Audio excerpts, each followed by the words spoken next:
Hi అండి, అందరికి నమస్తే. ఇప్పుడు ఒక చిన్న మాట. మనం వంటగదిలోకి వెళ్ళి వంట చేసామనుకో, ఎక్కడ చిందవందకు పడేసామనుకో, వంట అయితే రెడీ అవుతుంది. యాడి చిల్లా కల్లంగా ఉన్నాయనుకో, ఆ గది అంత రోతగా కనిపిస్తుందో ఒక్కసారి చెప్పండి. చూడటానికి కూడా బాగోదు, అంత రోతగా కనిపిస్తుంది. అదే వంట అయిన తర్వాత చక్కగా నీట్గా వంటగదిలో మొత్తం సర్దుకున్నాం అనుకో, ఒక్కసారి సర్దిన తర్వాత చూడండి ఎంత అందంగా కనిపిస్తుందో ఆ వంటగది.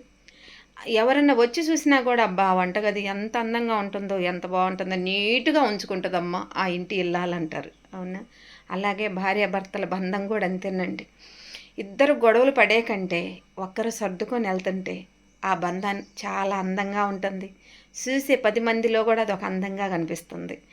నేనంటే నేను, డి అంటే డి అని కొట్టుకుంటే వంటగది ఎంత చీదరగా ఉంటుందో మీ బంధం కూడా అంత రోతగా కనిపిస్తుంది 10 మందికి. అవునంటారా? అందుకే అంటారు, ఇంటిని చూసి ఇల్లాలని చూడాలి అని వెనక పెద్దవాళ్ళు.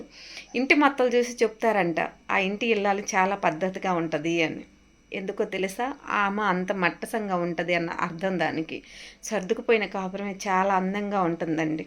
దయచేసి డి అంటే డి అని మాత్రం భార్యాభర్తలు అనుకోకండి. ఆ తర్వాత జీవితాలు చిందాబంధం చేసుకోకండి.